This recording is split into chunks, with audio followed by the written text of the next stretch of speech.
Our group for the Words Matter Revolutionary Rhetoric project was Cooper Beard, J.T. Efes, and Nathaniel Fagelson, and the source we chose to analyze was Against the Writs of Assistance, which is a speech. So the speaker who gave this speech was James Otis, and James Otis was a lawyer from the colonies.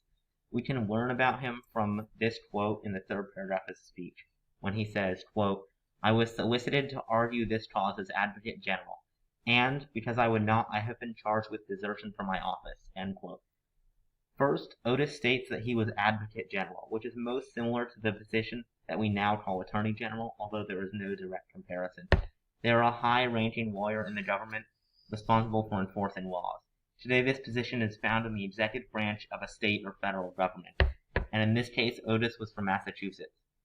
The domain he was responsible for was the Admiralty Court, and the Admiralty Court dealt with maritime trade as well as enforcing punishments for smuggling.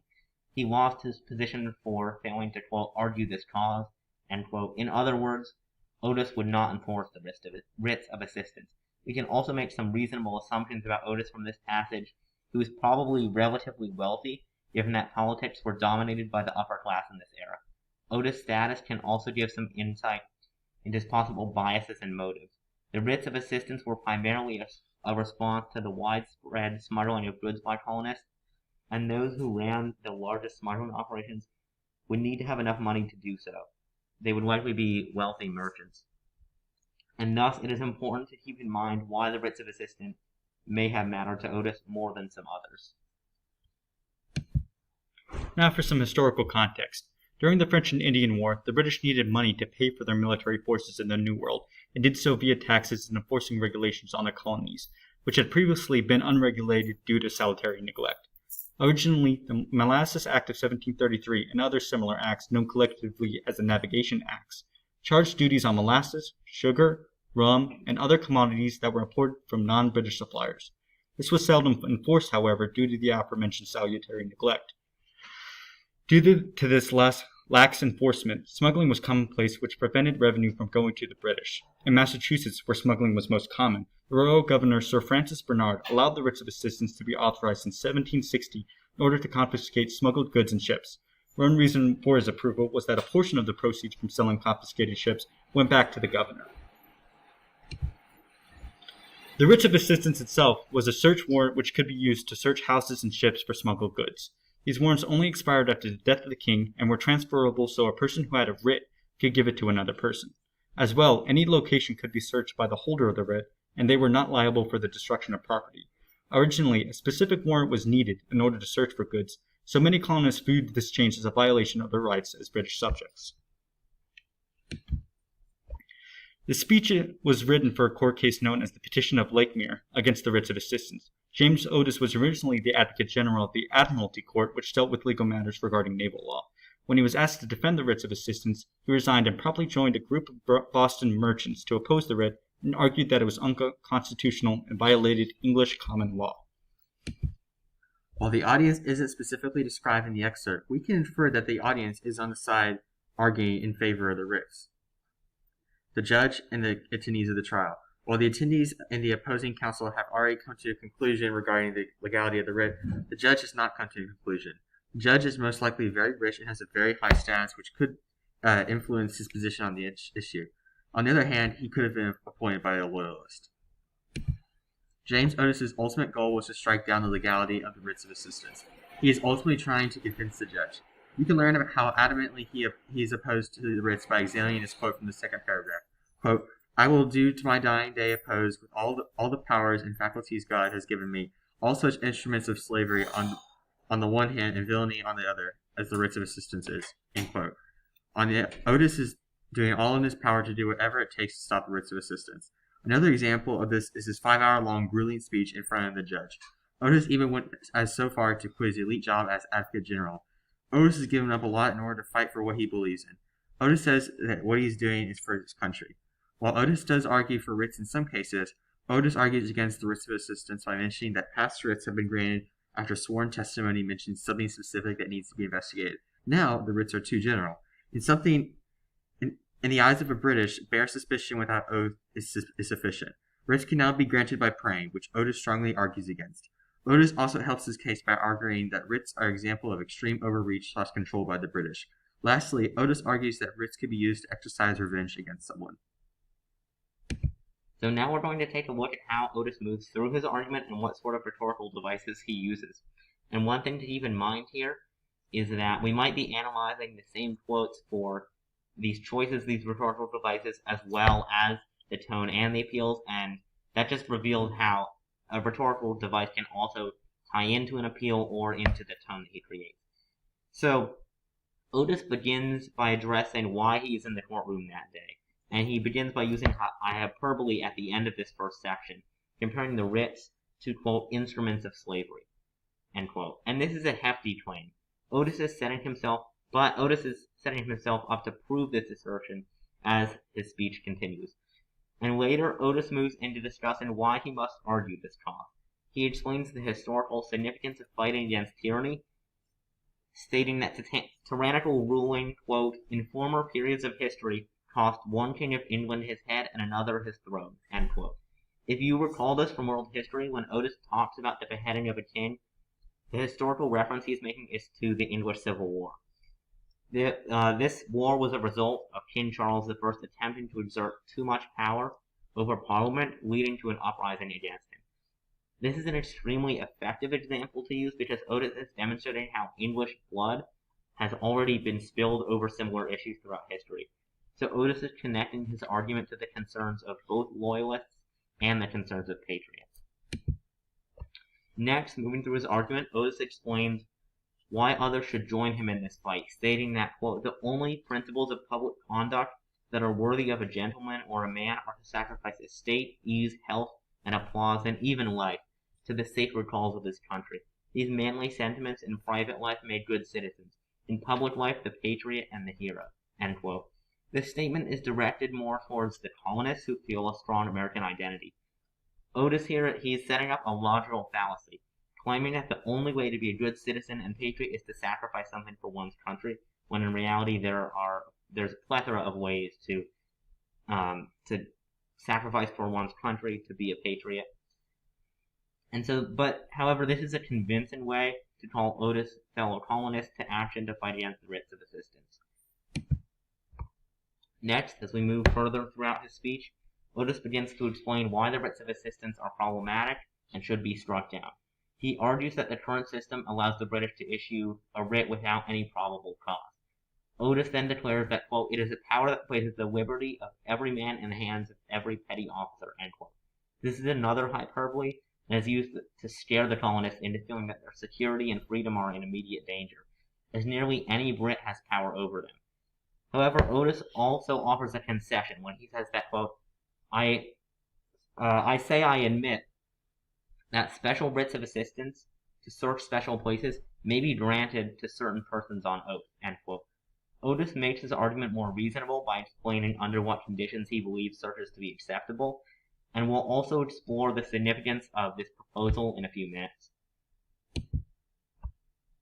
And moving further throughout his speech, Otis moves on to discuss some of the potential consequences of not striking down the writs of assistance. His use of hyperbole continues as he states that, quote, everyone with this writ may be a tyrant, murder anyone within the realm, and that the, end quote, and that the writ is, quote, perpetual, there is no return, end quote. The picture that Otis paints of this being the last chance to escape a world of tyranny and murder is another example of his use of hyperbole to scare the court into striking down the writs. Otis also makes a powerful biblical reference when he claims that, quote, what is this but to have the curse of Canaan with a witness on us, to be the servants of servants, the most despicable of God's creation, end quote. He is referencing here the curse of Canaan, a story in the Bible in which God curses the Canaanites to being, quote, servants of servants, end quote. So yes, Otis did pull his word choice directly from the Bible to strengthen his reference. Otis presents the case that if the colonists don't seize their opportunity to get rid of the writs of assistance, they will become British slaves. And after recognizing the more ideological and hypothetical aspects of his argument, Otis moves into providing more specific details about the writs of assistance. He says that, quote, the Menial servants of custom house officers may enter, may break locks, bars, and everything in their way, end quote. The repetition of may emphasizes all the ways that the British can infringe upon the colonists' liberties. We also see an interesting choice of words here. This is the second time that Otis describes menial servants. Earlier, he describes how, quote, their menial servants are allowed to lord it over us, end quote. If we remember who his audience is, the reason why Otis chooses this word is pretty clear. The members of the court are likely wealthy because wealthy people were made up most of who was in power at this time. And so these wealthy court members would not want low-ranking British soldiers, some of whom who were likely poor, to have any power over them. So in my opinion, this is a pretty effective use of what is essentially a classist use of language.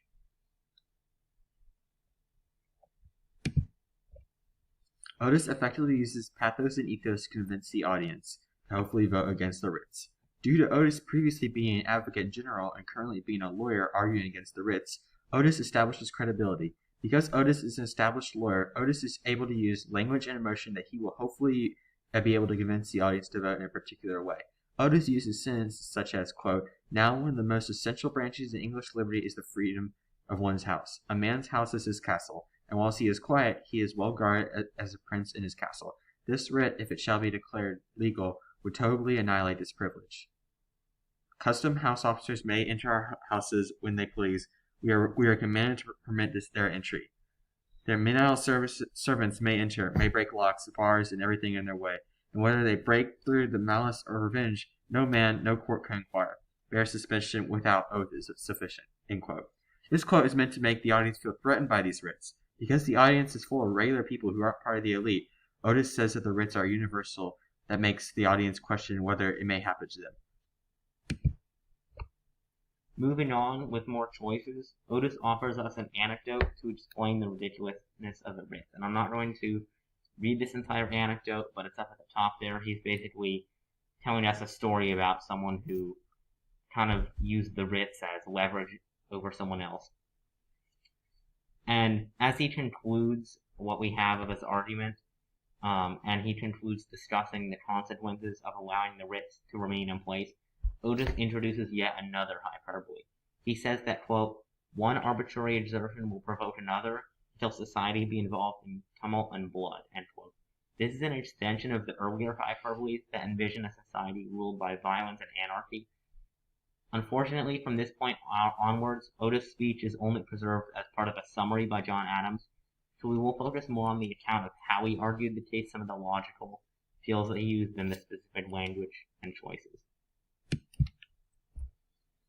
The quote from John Adams, quote, his right to life, his liberty, no created being shall rightfully contest, nor was his right to his property less incontestable. The club that he snapped from the tree for a staff or for defense was his own. His bow and arrow were his own. If a pebble he had killed by a partridge or a squirrel, it was his own. No creature, man or beast had a right to take it away from him. If he had taken an eel or smelt a scorpion, it was his property. Adams, end quote. Adams wants the audience to understand that property belongs to individuals and not under threat by government officials. This should be common sense, but apparently the British doesn't understand that. Now for the tone.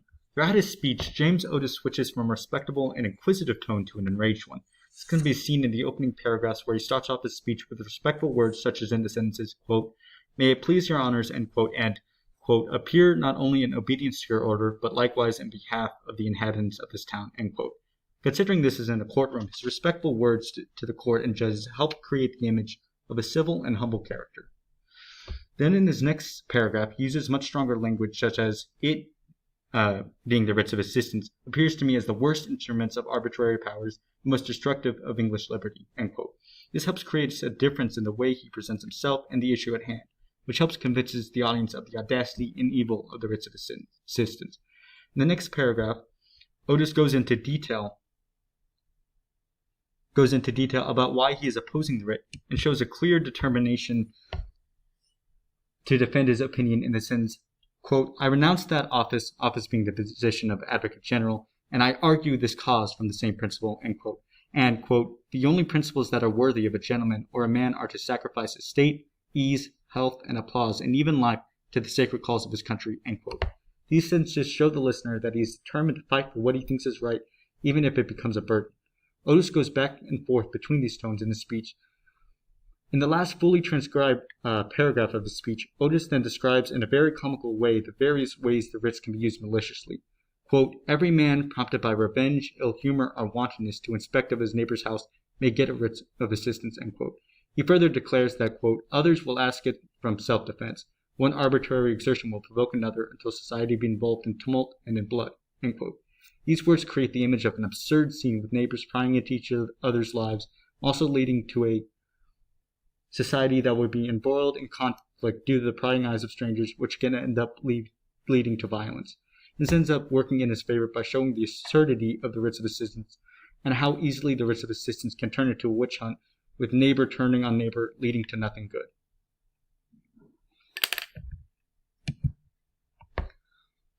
Although Otis was unable to convince the court that the writs were illegal, the division that writs created were a catalyst for further conflict and division between the colonists in Britain due to regulations and taxation.